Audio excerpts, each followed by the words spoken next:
life, every day, late at night, not okay. All I want, and I pray.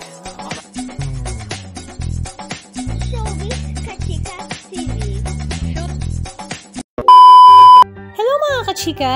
Last February 14, 2024 nga ay sinelebrate nga ni Juan Ponce Enrile ang kanyang ika-centennial birthday, which is 100 years old, na isinelebrate nga niya kasama ang kanyang buong pamilya sa Malacanang, kung saan naroroon din nga ang ating Presidente Bongbong Marcos, maging ang ating mga senador. At kahapon naman ay ang ika-second celebration nga ng kanyang ika-100 years old, na talaga namang napakabongga at dinaluhan ng napakalalaking personalidad sa mundo ng business world, showbiz industry at ng politika. At for the first time nga ay nasilayan nga muli ang ganda nila Gretchen Barreto, kung saan naroon rin nga si Small Laude at talaga namang marami nga sa mga netizens ang nag-comment na sinasabing close pala si Greta at si Small. Spotted din nga ang business tycoon na si Alice Eduardo, Joji Dingkong, Martin Nivera, kung saan siya nga ang nagharana sa mag-asawang Juan Ponce Enrile. At ayon nga kay Team Yap ay date night rin nga daw ito para kila Rupa Gutierrez at Herbert Bautista.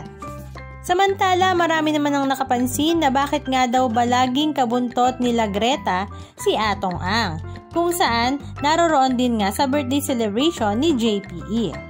Samantala, kapansin-pansin naman ang ganda pa rin ang asawa ni JPE na si Miss Cristina Castañer, kung saan 87 years old na nga ito at talaga namang giliw na giliw pa rin ang galing sa pagsasayaw sa dance floor.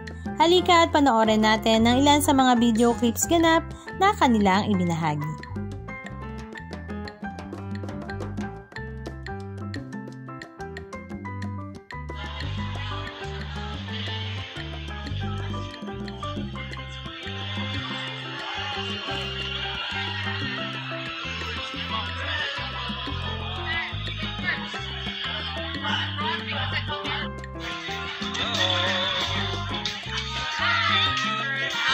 Hello! Wow! Date night? Yay! Come on! Love it! Love, love, love, love.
you to help me for the sake of the country and her people.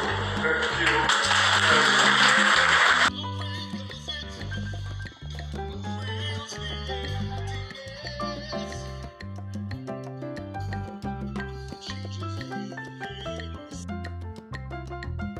Anong masasabi niyo mga kachika? Just comment down below. And please don't forget to subscribe. Thank you!